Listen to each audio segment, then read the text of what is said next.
आशीर्वाद दिए हुन्छ कि होइन नि त दाजु त दसैँको दिन त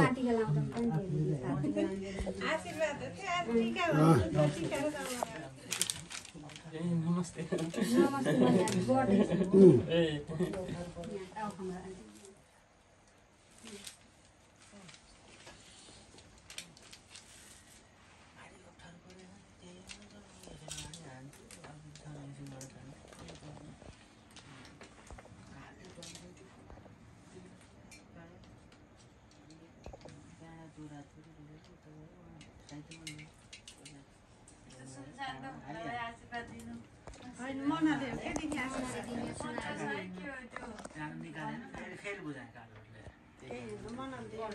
जानेको मान्छेबाट सुनामको खोइ त भनेको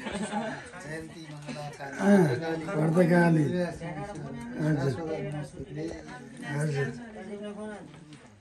हामीलाई लगाइदिँदाखेरि आयो हजुर